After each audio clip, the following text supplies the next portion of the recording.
1박 2일 동안 우리 권사님들과 함께 전주, 군산 쪽에 선교지들을 이렇게 탐방하고 또 기도회도 하고 그러면서 다녀왔는데 어제 7시 아침 7시에 출발을 했는데 우리 권사님들은 제가 듣기로는 버스에 오르려고 6시 반 전부터 와서 줄 서서 기다렸다가 버스에 오르셨다 이런 얘기를 들었어요. 새벽 기도 마치고 막 정신없이 준비해가지고 7시에 출발을 저희가 했는데 오늘 저녁에 7시에 돌아왔어요. 집에 옷 갈아입느라고 딱 들어가니까 7시. 근데 우리 권사님들이 얼마나 체력이 좋으신지 어젯밤에 잠을 안 주무시고 새벽 4시까지 기도했대요. 기도. 예. 교제와 기도. 그러니까 잠도 안 주무시고 지금 그랬는데 다 집에 가실 줄 알았어요. 7시 도착해서. 그랬더니 오늘 저녁에 또 여기 나와 계시는 걸 보면 의리는 있다. 의리가 있다. 그 의리 때문에 참 목회도 할 만하다 이런 생각이 들어요. 다 갔으면 1박 2일 동안 땀 흘리고 수고한 게 무슨 의미가 있어 이러고선 제가 오늘 설교 안 할지도 몰라요. 그런데 우리 권사님들이 앉아 있는 걸 보니까 이제 할 만하겠다 이런 생각도 들고 하나님이 또 은혜 주셨구나 이런 생각도 듭니다. 여러분, 교회가 세워질 때 물론 하나님의 은혜로 세워지고 그 은혜 안에서 성장하게 됩니다. 그런데 그 은혜 안에서 성장할 때 중요한 건 또 하나님의 이 역사하심 속에 응답하고 쓰임받는 헌신된 주의 사람들이 있었기 때문에 이게 가능한 거거든요. 그러니까 교회가 그냥 되지 않아요. 누군가가 헌신하고 누군가가 땀 흘리고 누군가가 뒤에서 눈물 흘리고 기도할 때 되는 거예요. 이번에 우리가 전주와 군산의 이 우리 선교사님들의 이 발자취들, 뭐 전주 가면 예수병원, 전주 예수병원이 있을 때 거기에 이 그 선교사님들이 그때 딱 들어올 때 7인의 이 동역자들이 함께 딱 들어와가지고 전주에서 예수병원에 그 밑에 신흥중고등학교 해가지고 그 서문교회나 이런 곳들을 통해서 전주가 이렇게 막 복음이 들어가거든요. 거기에 이제 전킨 우리 선교사님 가정이 이렇게 드러나는데 저희가 선교사 묘원도 가서 이렇게 보고 또 군산에 가니까 그 전킨 선교사님 그 묘소와 함께 거기가 3.1운동 기념관과 뭐 이런 여러 가지 것들이 공원들이 정말 잘 꾸며져 있어요. 그리고 군산 기독교연합회 이 목사님들이 장로님들이 얼마나 열심을 냈는지 군산시에서 지원을 해가지고 선교 기념탑도 막 8억인가 이게 들여가지고 기념탑도 만들어 놓고 그 3.1운동 기념관도 만드는데 거기에 1층 전체가 선교사님들 유품들을 이렇게 전시할 수 있도록 그래서 지금 거기도 엄청나게 공사를 하는 거예요. 그런 과정들 속에 우리 권사님들이 돌아다니면서 권사님들이 어떤 걸 느끼셨는지 모르겠지만 그분들의 120여 년 전에 우리나라에 와서 선교하셨던 선교사님들 그 묘소에 가보니까요 전킨 선교사님 자녀들이 셋이 같이 묻혀 있는 거예요. 아들들 셋인데요. 이게 연도를 보니까 어떤 아이는 2살, 어떤 아이는 태어나고 20일 만에 묻힌 거예요. 그러니까 선교 때문에 와가지고 자녀들을 낳는데 자녀들이 다 2살을 넘어가지 못하고 한국 땅에서 다 묻힌 거예요. 자식을 잃는 아픔들이 얼마나 클까 이런 생각도 들고 그러면서도 뭐가 좋아서 무엇 때문에 이렇게 한국교회에 와서 그 고생을 하면서 선교를 했을까? 아마도 예수에 미치지 않았을까? 주님의 은혜에 미치지 않았을까? 그런 생각이 드는 거예요. 여러분, 그 결과가 어떤 거예요? 그때 당시에는 척박하고 눈앞에 딱 뭔가 보이지 않았을 거예요. 아이들이 셋이나 땅에 묻으면서 눈앞에 뭐가 도대체 하나님이 역사하실지 어떤 열매가 맺힐지 아무것도 보이지 않을 건데 그런데 그냥 살아냈거든요. 살아낸 거예요. 한 사람의 그리스도인으로 살아나고 보내신 사명자로 살아가고 그러다 보니까 지금 당장에 눈에 보이지 않았지만 100여 년이 지난 다음에 군산 같은 경우, 저는 우리 거제도 참 안타까운데, 군산 거기에 3.1운동 기념관, 거기에 또 선교 기념관, 막 군산시에서 아마 80억인가 해서 지원을 하는데, 그게 시에서 기독교를 알리는 게 시를 알리는 거다 이래 돼가지고 시 자체에서 막 지원을 하는 거예요. 그래가지고서 하는데, 그냥 시만 한 게 아니라 거기에 있는 기독교인들, 우리 저 교회들이 적극 참여해서 13억인가 모았대요. 그러니까 아무 소리 못 하는 거예요. 시에서만 100%가 아니라 교회에서 13억을 딱 지원해가지고 성도들이 헌금해가지고 지금도 계속 들어오고 있다는데, 그렇게 헌금해 놓으니까 불교에서도 터치 못하고 그냥 공짜면은 왜 니들만 지원해 주냐 이러고 따질 텐데, 그렇지 않고 교회가 이만큼 냈는데 니들도 그만큼 내면 이렇게 공무원들이 할 말이 생겼다는 거예요. 그래서 근데 우리 거제도, 저는 계속 지금 꿈꾸고 있는 게, 거제도 이 기독교 순례길 생겨야 되고, 이 군산이나 사실은 제주보다도 더 기독교가 먼저 들어온 데가 거제예요. 그런데 이 순례길을 제대로 못 만들고, 그리고 벌써 우리 거제에도 100년이 넘은 교회들이 몇 개가 되거든요. 그런 이 프로그램만 만들면 적어도 거제에, 전국에 있는 기독교인들이 거제에 와가지고 하나님이 이렇게 거제에 역사하셨구나, 거제 교회에 이렇게 역사하셨구나, 이걸 보면서 또 은혜 받을 수 있지 않겠어요? 그러면 그게 거제시도 홍보가 되는 거고. 공무원들 안 계시나 여기? 거제시 공무원들한테 얘기를 해주세요. 엉뚱하게 뭐 몇천만 원씩 들여가지고 초대 가수 데려다가 막 노래 부르게 하는 것보다 이런 프로그램 지원해 놓으면 전국에서 와가지고 기독교인들 우리처럼 가서 막 한 60명이 가가지고 거기 가서 밥 먹고 자고 한 것만 쫙 뿌리고 와도 그게 돈이 얼만데. 거제는 왔다가 맨날 통영 가서 밥 먹고 오고. 공무원들한테 알려주세요. 그런 걸 개발해야 되는 거예요. 그래서 제가 이번에도 이렇게 보면서, 그렇게 눈물 뿌리고 그렇게 헌신한, 당장에는 눈앞에 보이지 않지만 그런 분들의 헌신 때문에 저희가 있는 거 아니에요? 군산에도 전주에도 엄청나게 하나님의 교회들이 막 서 있는 모습들, 그것이 오늘 우리가 덕을 보고 있는 거예요. 여러분, 교회는 바로 하나님의 은혜의 역사이지만, 그러나 그 은혜에 응답한, 정말 하나님의 은혜를 경험하고 그 은혜에 응답하고 봉사하고 섬겼던, 눈물의 기도를 드렸던 그들의 헌신이 계속 교회를 세워가는 거예요. 오순절 마가다락방에 임하셨던 성령님이 그리스도의 부활과 그분이 이루신 복음을 전할 수 있도록 초대교회 성도들에게 강력하게 역사하셨죠. 그래서 그 결과 교회가 부흥했어요. 3,000명이 회개하고 돌아오고 계속된 부흥이 일어나는데, 그 부흥이 일어날 때 항상 그 부흥을 시기하는 대적자들이 있어요. 당시에 종교 지도자들이나 예수님을 십자가에 못 박았던 그들이, 주동했던 그들이 예수님의 부활과 그 복음의 능력을 전하니까 그 잔당들이라고 여겼던 교회를 핍박하기 시작한 거예요. 자신들의 죄를, 자신들의 잘못을 숨기기 위해서 그들의 외침을 막아서고 있었던 거죠. 그러다가 결국 스데반이 순교하게 되고 교회가 흩어지게 됩니다. 그런데 이 흩어짐도 하나님이 쓰시는 거예요. 예루살렘과 온 유대와 사마리아와 땅끝까지로 내 증인이 되리라. 여러분, 성령 받으면 증인이 되는 것은 자동으로 돼요. 왜냐하면 성령께서 날마다 내가 하나님의 자녀인 것과 부활의 생명과 소망을 갖고 살게끔 성령께서 내 안에서 계속 역사하기 때문에 그래요.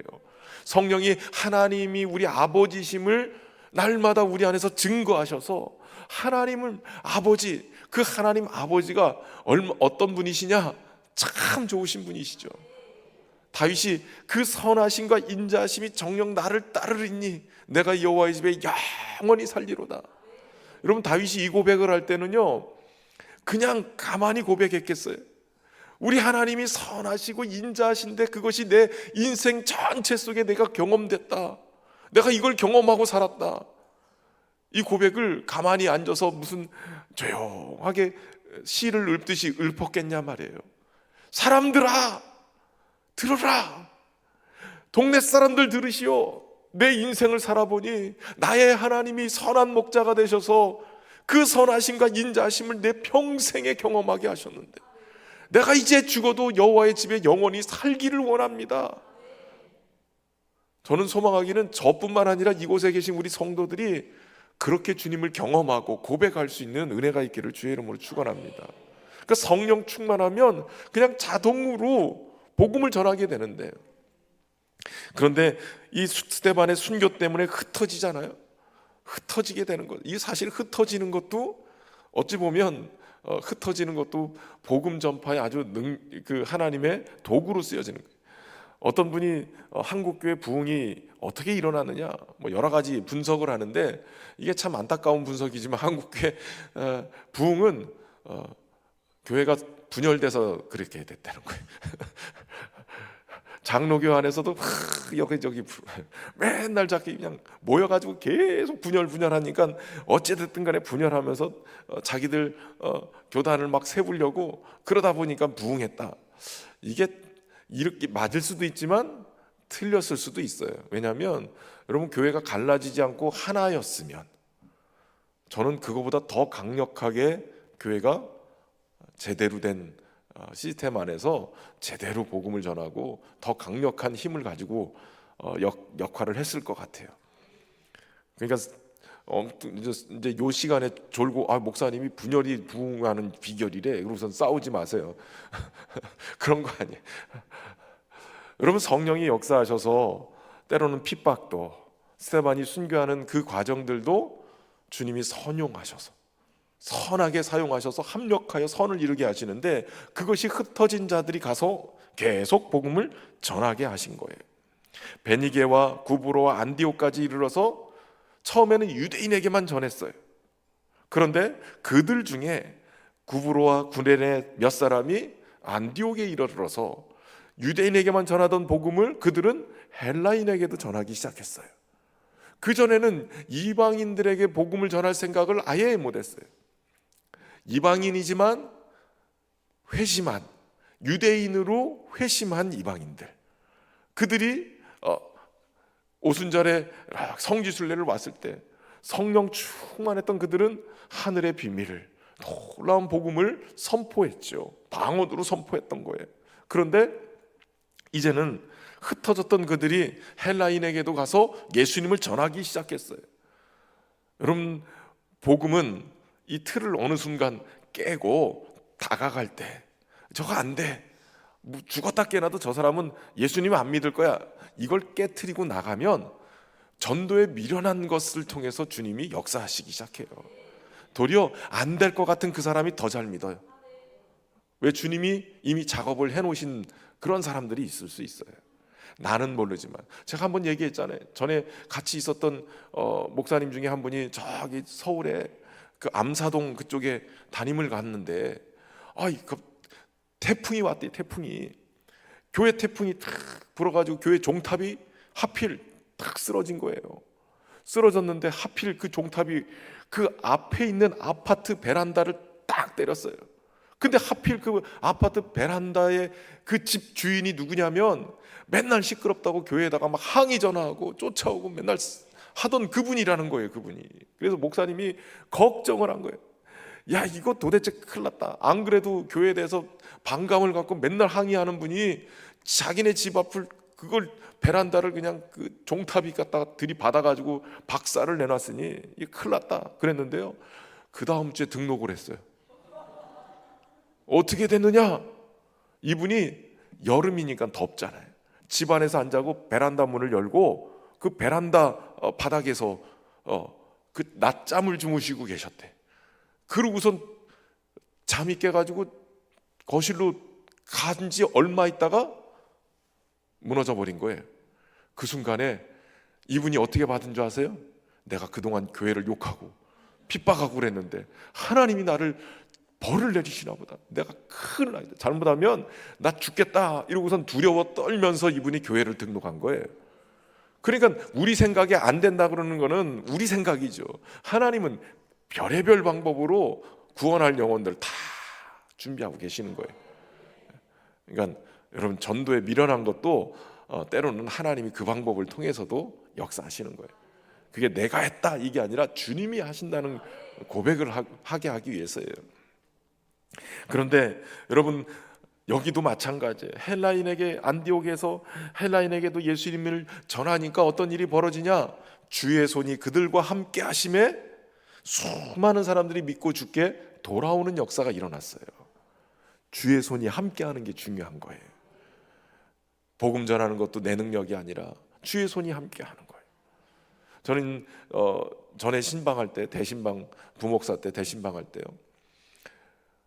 어찌됐든 간에 대신방하는 거는 주의 종들이 가서 그 가정을 신방하고 무슨 가서 상담 뭐 이런 것도 중요한 게 아니라 거기서 우리가 가정 예배를 드리고 말씀을 선포하고 기도하면 그 가정에 있던 영적인 문제들, 묶여있던 묶임들이 풀어지고 하나님이 그곳에서 임재하시고 역사하시면 그게 대신방인 거예요. 저는 그렇게 믿고 신방을 했어요. 그래서 아침에 출발할 때 어떻게 했냐면, 우리 권사님들, 신방대원들 딱 모이면 교회에서 항상 모여서 예배를 드리고 기도하고 출발했어요. 기도할 때 어떻게 하냐? 하나님, 오늘 10가정을 신방해야 됩니다.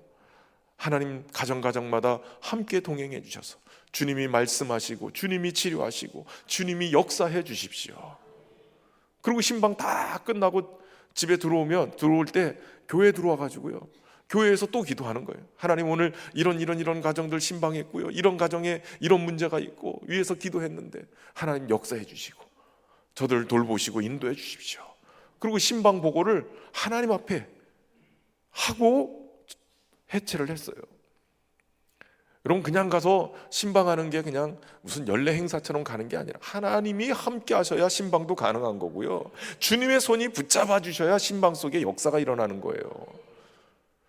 설교도 그냥 원고 가지고 할 수도 있겠지만, 그러나 설교에 하나님의 손이 함께 해야 영혼을 움직이고 심령의 은혜의 역사가 막 일어나게 되는 거죠. 구원의 역사가 일어나고 말씀 속에 창조의 역사가 일어나서 우리의 심령이 막 힘을 얻고 다시 일어나게 되는 거예요.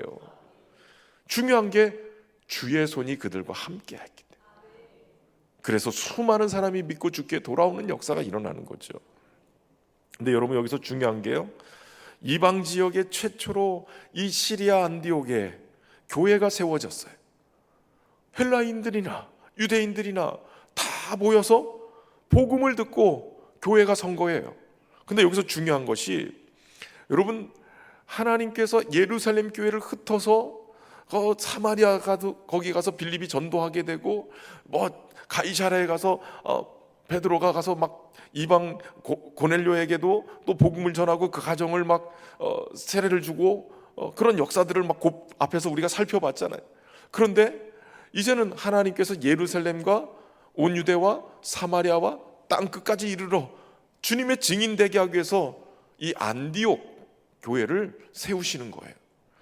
당시에 유대 역사가 요세푸스에 의하면요, 당시에 로마, 알렉산드리아, 그 다음에 세 번째로 큰 도시가 수리아 안디옥이었어요.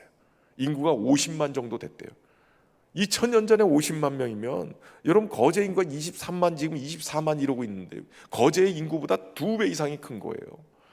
그리고 로마 제국이 다스리는 게 로마보다 세 번째니까 엄청나게 큰 도시 아니에요.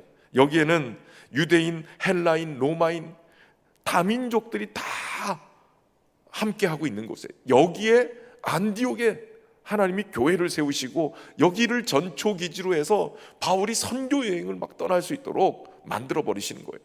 그러니까 하나님이, 우리가 볼 때는 야, 이게 왜 스데반을 죽여가지고 이렇게 막 흩어놓는가 이해가 안 되지만, 하나님은 그 일을 계획하고 준비하고 계시는 거예요.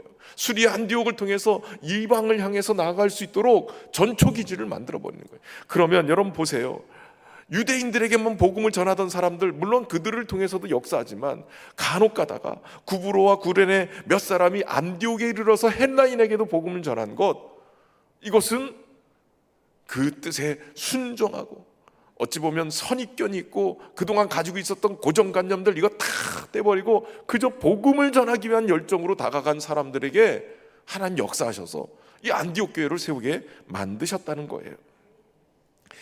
세계 선교를 위해서 모교회인 예루살렘 교회가 전략적으로 이 계획하고 파송하여 세운 교회는 아니었어요.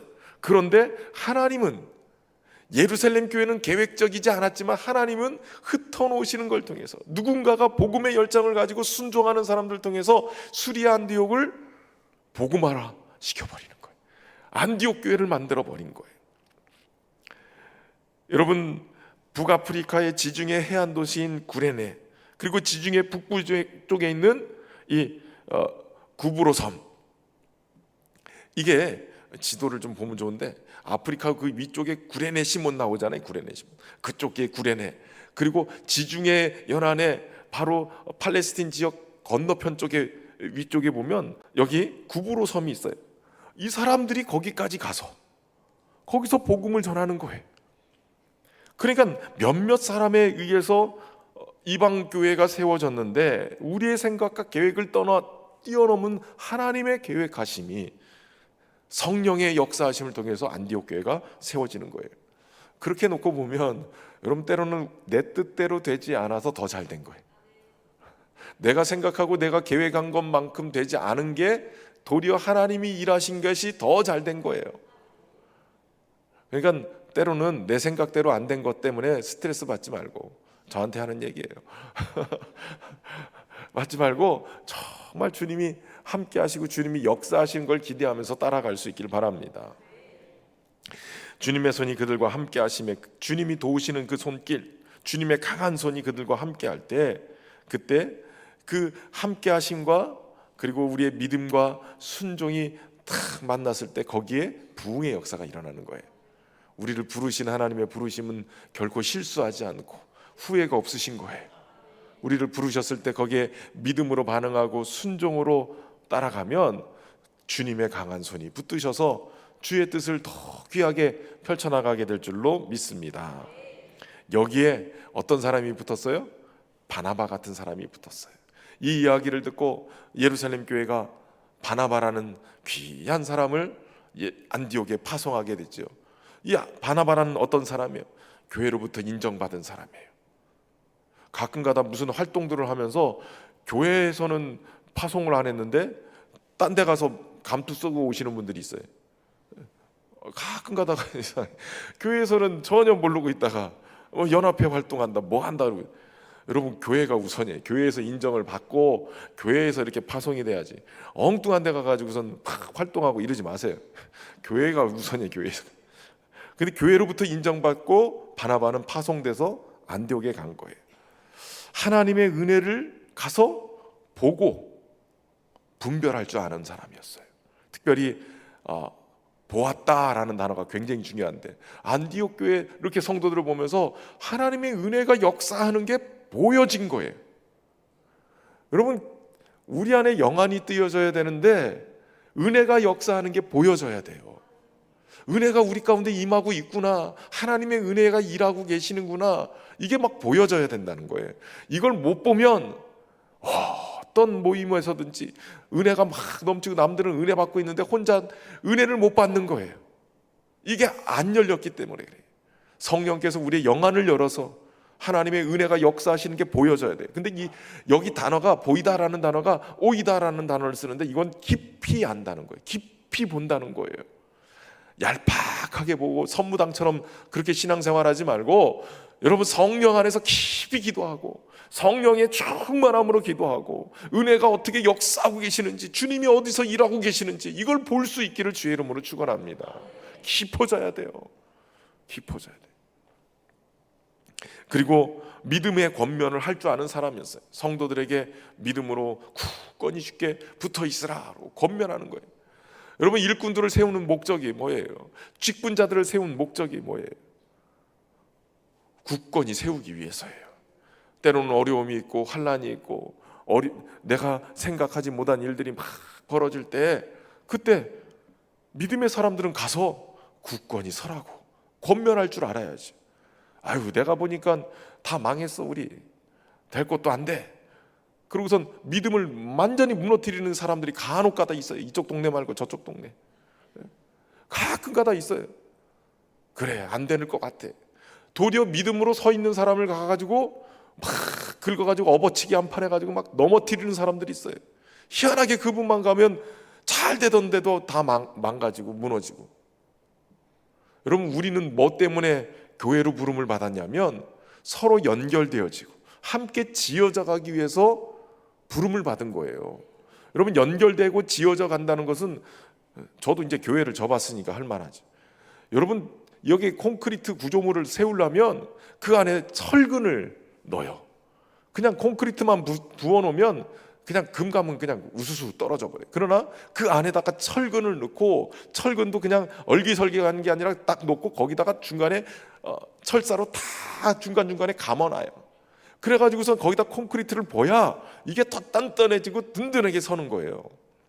교회가 서로 연결돼서 지어져 간다는 얘기는 버텨준다는 얘기예요. 버텨준다.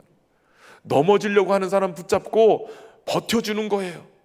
덕을 세우고 믿음을 세우고 힘내라고 격려하고 위로하고, 이게 사랑방장들이 하는 일이고 권사님들이 하는 일이고 목회자들이 하는 얘기예요. 자꾸 마음이 막 무너지고 떨어지고 막 주저앉은 사람한테 그렇게 마음 먹었으니 교회 떠나도 된다고 이런 소리 하는 사람들은 잘못된 사람들이에요. 여러분, 신현교회에 보내주신 영혼들을 끝까지 책임져야죠. 믿음이 약해서 넘어져 있다면 함께 기도하고 금식하고 세워줄 줄 알아야죠. 그게 중요한 거예요.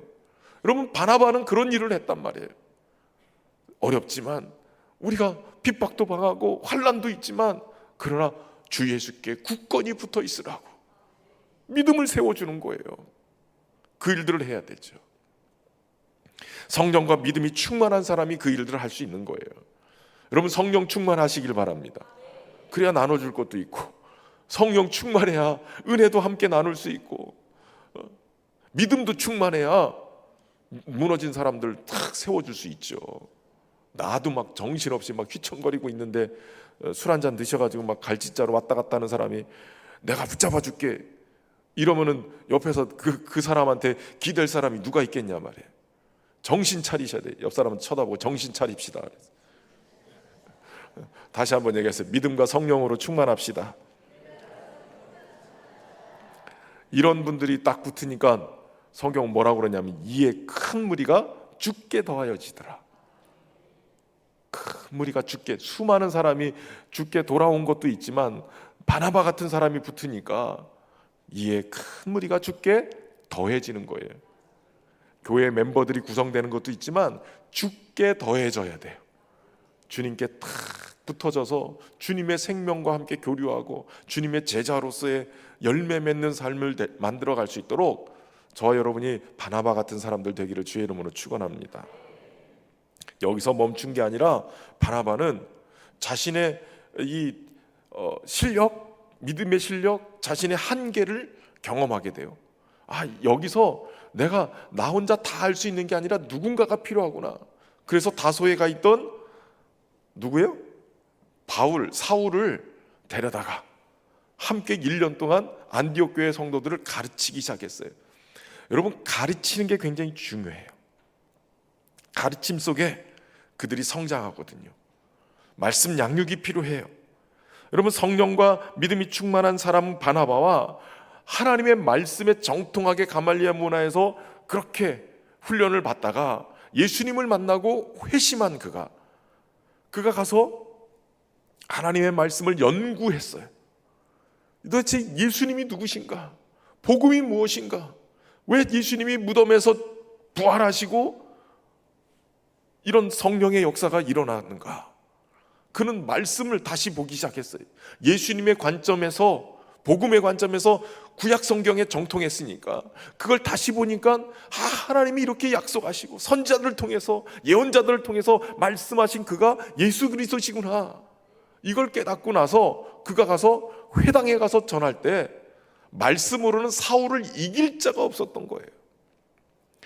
그가 안디옥에서 1년 동안 성도들을 가르쳤어요. 그리고 나서 성경은 뭐라고 얘기하냐면, 제자들이 안디옥에서 비로소 그리스도인이라 일컬음을 받게 되었다라는 거예요. 혼자 하는 게 아니에요. 함께 동역하는 자들이 필요해요. 저는 전에 저쪽에서 사역할 때 뭐 부목사니까 뭐 다 하죠. 뭐 귀신도 쫓으러도 다녀보고 우리 딸내미가 귀신 들렸으니까 목사님 오세요. 그럼 목사님 어떻게 해요? 귀신 쫓으러 가야죠. 근데 혼자 가면 쫄려요. 그 어떻게 했냐? 기도 많이 하시는 권사님들, 기도 많이 하시는데 그냥 많이 하시는 게 아니라 영적으로 권세가 있는 권사님들, 그 권사님들 다 불러 모아요.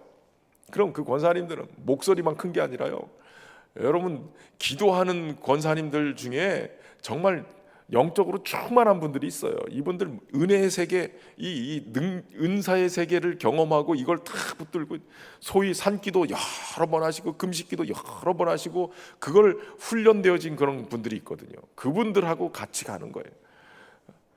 뭐 자총령 우백교처럼 우리 권사님들 기도 잘하면 이분들하고 같이 가면요 겁낼 게 없어요. 물론 주님이 함께 하시는 건 기본이죠. 그러면 몰랐을 전도사 때는요, 제가 목소리 크면 귀신이 나가는 줄 알고 얼마나 큰 소리로 막 외쳤는지 몰라요. 그런데 목소리 크다고 나가는 게 아니라 귀신은 이런 기도하는 사람이, 기도와 금식 외에는 이런 유가 나갈 수가 없다고 그랬는데 그런 거예요. 권사님들 같이 가서 탁 하고 나면 역사가 일어나요. 그러니까 부목사 때 뭘 모를 때는 정말 기도 많이 하는 권사님들하고 같이 탁 붙들고 가서 신방하는 거예요.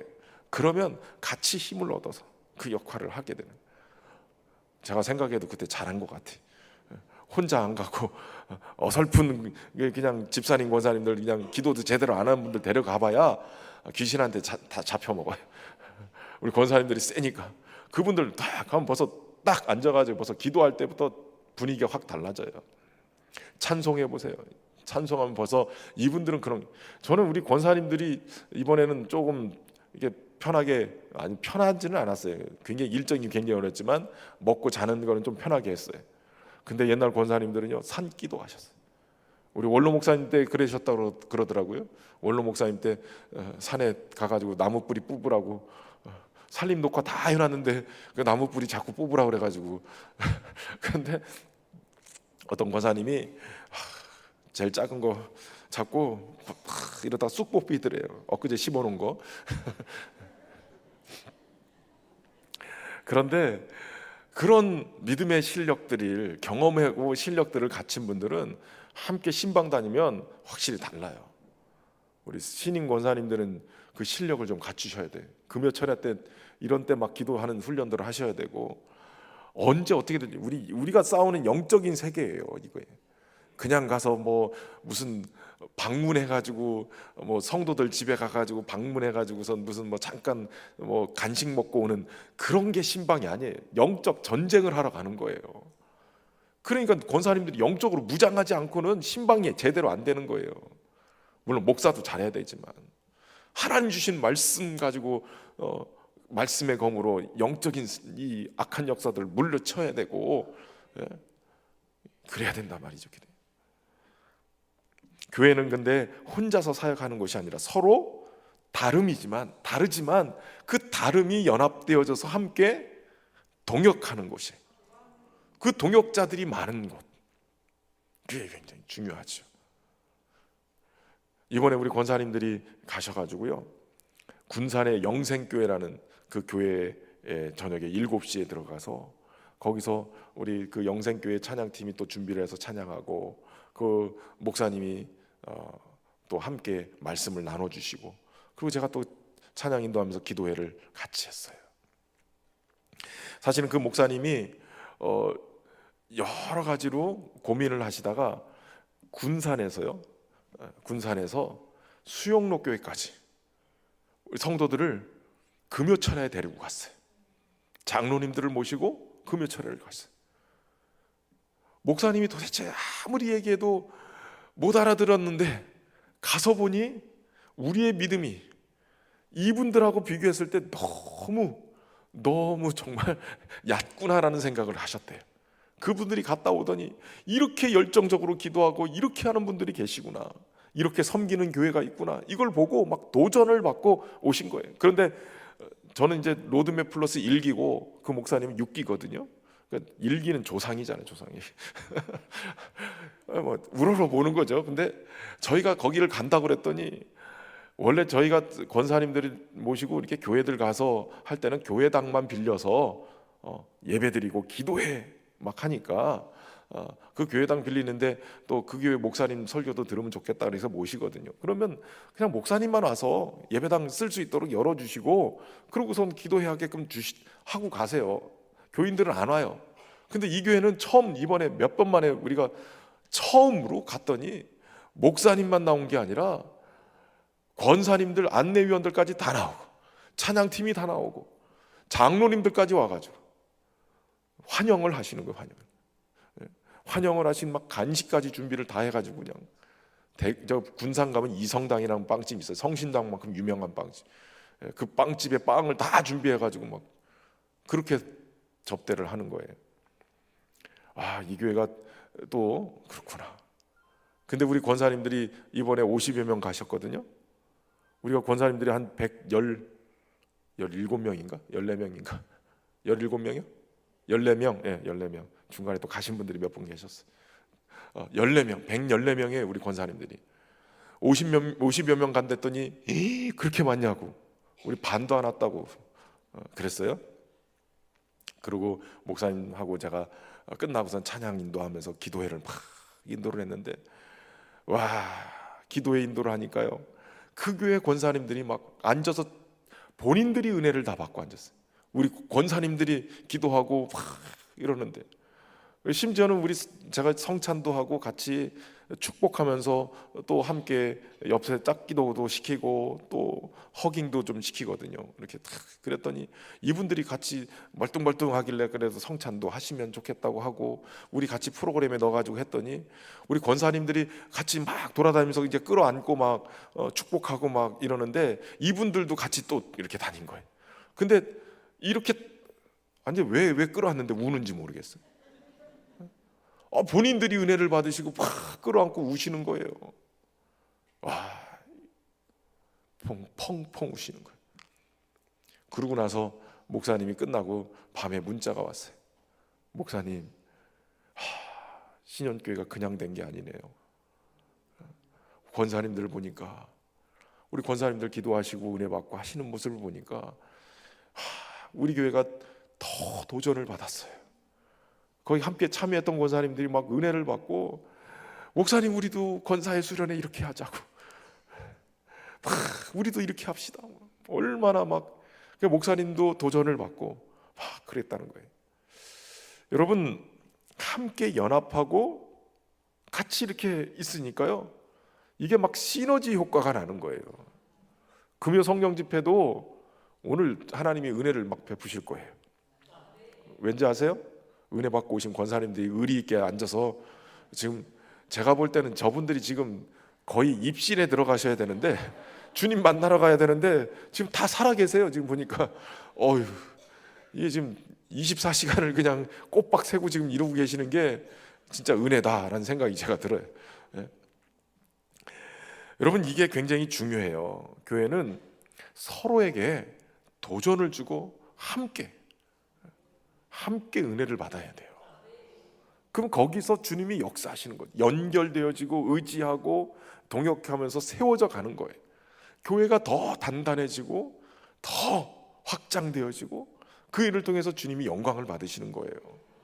저는 우리 신현교회가 그런 풍성한 은혜로 인해서 더 단단해지고 더 도전을 줄 수 있는, 우리도 가서 얼른 도전도 많이 받고 와야 되고요. 또 많은 교회들이 또 아마 그 교회가 우리 교회 거제로 또 수련회 올지도 몰라요. 그럼 그냥 우리가 그냥 뭐 은혜로 충만해서 같이 또 함께 하면 더 좋을 것 같고, 거기는 합동측 교회인데 교단이 무슨 상관이 있겠어요. 주님 나라를 향한 하나됨이 굉장히 중요하죠. 하나님 나라를 세워가는데 굉장히 중요한 거예요. 여러분 여기서 중요한 게 그 부흥의 결과, 동역의 결과가 뭐냐? 그리스도인이라고 불려졌다는 거예요. 그리스도인이라는 것은 그리스도에게 속한 사람이라는 뜻, 그리스도를 닮은 사람이라는 뜻이에요. 그리스도의 제자라는 뜻이에요. 그런데 여러분, 왜 그리스도인이라고 불려졌을까요? 그들이 왜 그리스도인이라고 불려졌을까요? 이거는 믿는 사람들끼리가 아니라 믿지 않는 사람들끼리 그리스도인이다라고 불렀다는 거예요. 아마도 안디옥 교회 성도들이요, 앉으나 서나 주님 생각, 그저 그냥 앉으나 서나 어딜 가나 예수님 얘기하고 다닌 거예요. 내가 부활하신 주님을 만나노라고, 그분이 우리의 그리스도시라고, 그분이 우리의 메시아시라고, 날마다 그리스도 그리스도 그리스도. 손대면 톡하고 터질 것 같은데 그냥 손만 딱 대면 그리스도. 훈련소에 가면 훈련병들이 제일 먼저 받는 게 뭔지 아세요? 관등성 명대기. 지나가다 상사가 툭 건드릴만 해도 몇 번 훈련병 누구누구 이렇게 관등성명을 대요. 군대가 그래거든요. 예수님 믿는 사람들 손만 탁 대면 뭐라고 해야 돼요? 예수는 그리스도 해야 돼요. 예수는 그리스도. 우리 입에서 나와야 될 얘기가 예수는 그리스도예요. 그러니까 안 믿는 이 안디옥 지역의 사람들이 안디옥 교회 성도들만 만나면 야, 예수는 그리스도. 손 지나가다가 툭 건들기만 해도 예수는 그리스도.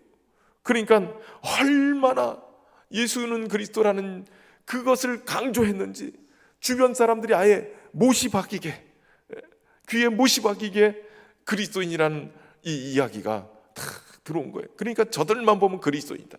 여러분, 우리식으로 따지면 뭔지 아세요? 예수쟁이라는 거예요. 예수쟁이. 정말 극성스러운 것 같지만 예수님을 전하니까 아유, 저 예수쟁이 봐, 예수쟁이. 여러분, 예전에는 물론 안디옥 교회도 이게 어떻게 보면 조롱이 좀 섞인 말이었을 수도 있어요.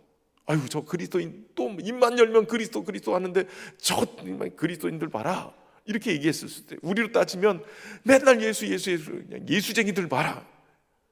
그런데 여러분, 비난과 조롱이 섞인 말인 것 같지만 저는 솔직히 얘기하면 그 얘기가 그리워요.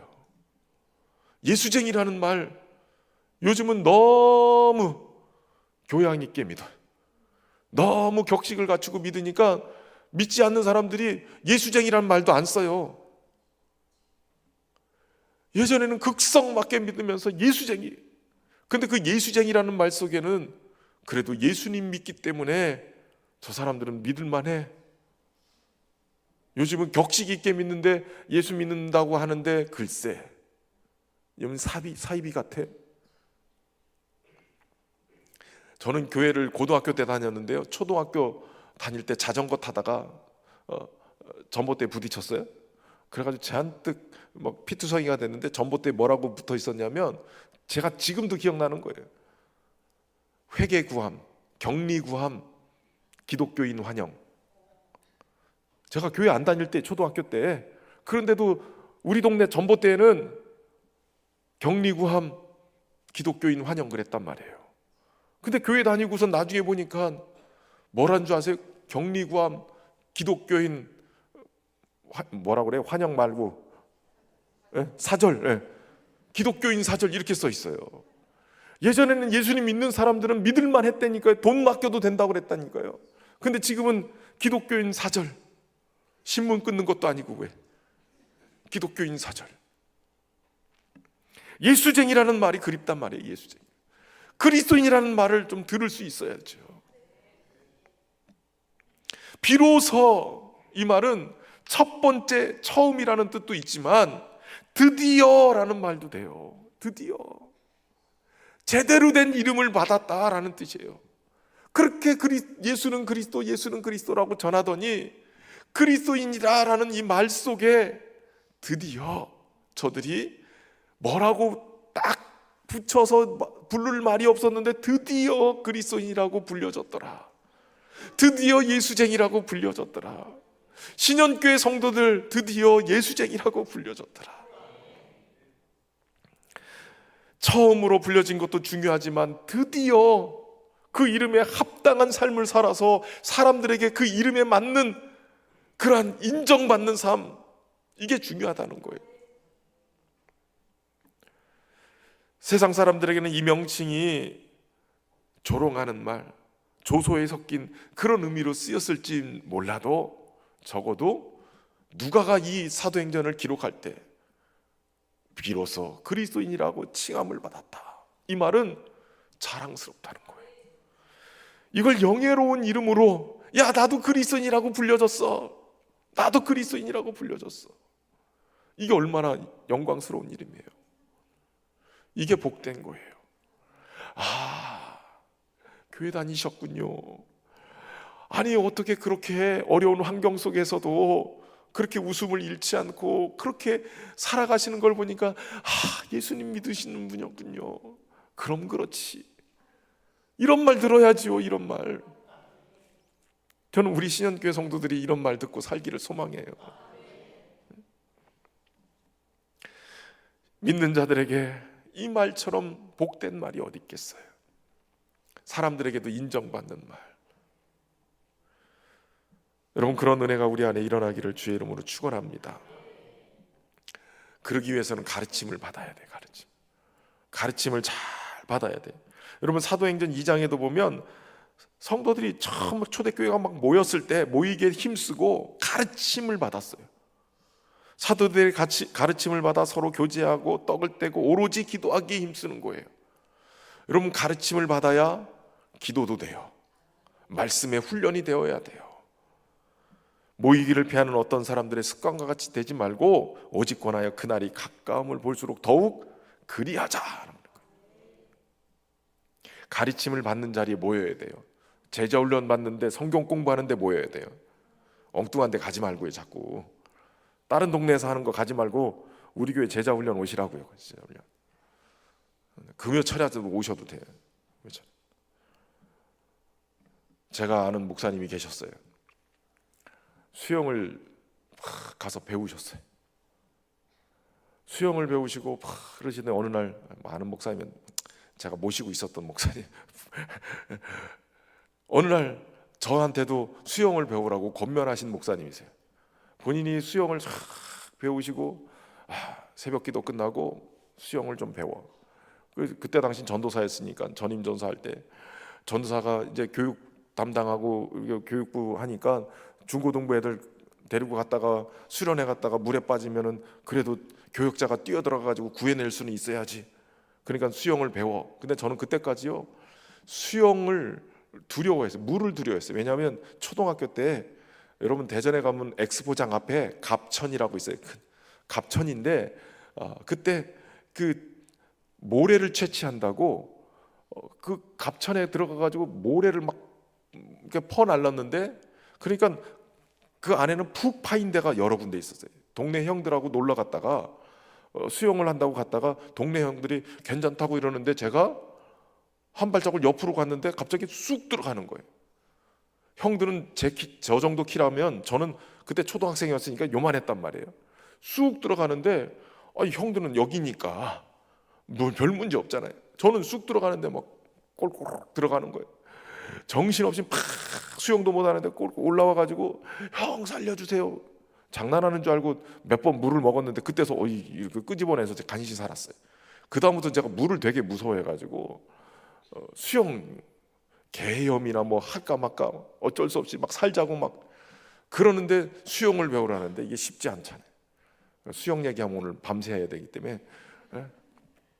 그런데 그렇게 수영을 하라고 권면했던 목사님이, 그러니까 이분은 벌써 몇 달 전부터 수영을 배웠잖아요. 그러니까 고급반도 하고 있는 거예요. 근데 어느 날 저는 이제 막 수영 초보 해가지고 막 하는데 목사님이 한다 소리가, 나는 여기서 이 끝에서 저기 끝에까지 25m 거기를 못 간다는 거예요. 아니 자유형을 배우고 숨쉬기를 배우면 여기를 얼마든지 갔다 왔다 몇 바퀴를 해야 되는데 한 번에 못 가는 거예요. 그래서 이상하다. 아니 고급반까지 하시는 분이 여기를 왜 못 가나? 그랬더니요, 나중에 결론이 뭐였는지 아세요? 초급반 때 떼어야 될 호흡법을 제대로 안 배운 거예요. 물속에 들어가서 숨을 참았다가 물에 나오면서 파 이거를 초급반 때 해야 되는데 가자마자 그거부터 하거든요. 근데 그 시간에 광고를 제대로 안 들은 거예요. 우리 권사님들도 광고 안 듣더라고요. 가르칠 때 제대로 안 배우고 그 초급반 때 배워야 될 호흡을 제대로 안 하니까 고급반에 갔는데도 음파가 안 되니까 물속에 들어가서 물 마시고 물 밖에 나와서 숨 쉬고, 그러니까 이게 정신이 하나도 없는 거예요. 그러니까 여기를 숨을 제대로 못 쉬고 잃어버리니까 아무것도 안 된 거예요. 왜 이 얘기를 하냐면, 여러분 믿음 생활 한다고 그러면서도요, 말씀으로 제대로 훈련 초급반 제대로 안 배워놓으면 그냥 종교 생활하는 거예요. 교회를 종교 생활해. 교회 와가지고 그냥 주일날만 드리고 그냥 교회 모임은 하는데 실제로 하나님의 말씀을 붙들고 훈련되지 않으니까 이게 뭔지 제대로 알지 못하고 그냥 대충 눈치 봐가지고 이렇게 그냥 때우고 가는 거예요. 그러니까 종교 생활은 눈치껏 늘어나요. 그러나 말씀으로 제대로 양육되지 않으니까 고급반에는 가 있는데 숨도 제대로 못 쉬고 있는 그런 상태가 돼버리는 거예요. 제대로 배우셔야 돼요. 제대로. 예전에 김사원 목사님이요, 낙동강을 청년 때 수영으로 건너는 분이었대요. 명성교회 김사원 목사님 수영으로. 그래서 그 자부심이 대단했죠. 어느 날 집사님들하고 수영장 가가지고 수영을 하는데 목사님이 집사님, 내가 낙동강을 수영으로 건넜으니까 나랑 시합 좀 하자고. 그러고서 시합을 탁 했어요. 출발선에 서가지고 탁 출발을 했는데 목사님은 열심히 수영했지. 근데 집사님은 벌써 갔다 왔어요. 그래가지고선 아니 도대체 내가 낙동강을 건넜던 수영 실력인데 어떻게 집사님한테 질 수 있는가. 목사님이 욕심이 대단해. 다시 하자고. 그래서 다시 목사님 또 졌어요. 화가 잔뜩 나가지고 다시 하자고. 그랬더니 그 집사님이 하는 얘기가 참다 목사님은 죽었다 깨나도 나를 이길 수가 없어요. 목사님이 화가 났어요. 내가 낙동강을 건넜던 사람인데. 그랬더니 그 집사님이 한마디 딱 하더래요. 목사님 수영은 개헤엄이고 제 수영은 자유형입니다. 이분은 제대로 된 수영을 제대로 배워가지고 하는 거였고, 이분은 강은 이걸로도 건널 수 있어요. 이걸로도. 그런데 시합은 안 되는 거예요. 시합은. 언더가 스탠드가 되세요? 믿음 생활을 제대로 하려면 제대로 말씀의 훈련을 받으셔야 돼요. 제대로 안 배우면 나중에 우리 실력이 그대로 드러나요. 제대로 배워야 스피드도 나오고 음파 이거 숨도 제대로 쉬어야 몇 바퀴 돌아도 제대로 숨도 안 차고 그렇게 되는 거예요. 제자들이 되고 성도들이 되니까. 그러니까 그리스도인이 되는 거예요. 그리스도인. 특별히 사도들의 가르침을 디다케라고 얘기하는데, 이 디다케라는, 그러니까 사도들이 특별히 성도들을 가르치는 그 가르침의 문서가 디다케라고 따로 문집이 있을 정도로 그 가르침이 있었던 거예요. 특별히 안디옥 교회 성도들은 유별났어요. 로마의 황제 숭배 이게 막 되어질 때, 특별히 로마 황제 글라우디오, 이 사람은 황제 숭배를 아주 강요한 대표적인 사람이에요. 그때 이들이 기독교 박해가 막 시작되어지고 그 뒤로 황제가 된 사람이 네로거든요. 여러분 네로가 기독교인들 핍박하는 것도 또 유명하잖아요. 뒤에 그 네로의 환생이다라고 얘기하는 그러한 황제가 또 등장해요. 그 정도로 이제 황제 숭배가 막 일어나면서 기독교인들이 핍박하는 그때, 당시에는 주는 그리스도시다 이렇게 베드로는 고백했는데, 당시에 주는 시저였어요. 시저. 로마의 지배 아래 있는 사람들은 다 먹을 것도 명예도 모든 게 다 시저로부터, 황제로부터 나온다고, 거기가 주인이라고, 주라고 고백했어요. 그리스도라고 고백했단 말이에요. 그런데 이들은 예수가 그리스도다, 예수님이 내 인생의 주인이시고 내 인생의 그리스도시고 메시아이시다, 이 고백을 했다는 거예요. 그 엄청난 박해 속에서도 굽히지 않고 생명을 걸고 예배하고 기도하고 전도하면서 얻은 이름이 뭐냐? 그리스도인이에요. 그리스도인. 비로소 그리스도인이라고 일컬음을 받았다라는 거예요. 저 여러분이 비로소 그리스도인으로 인정받고 사는 그런 귀한 은혜가 있기를 주의 이름으로 축원합니다.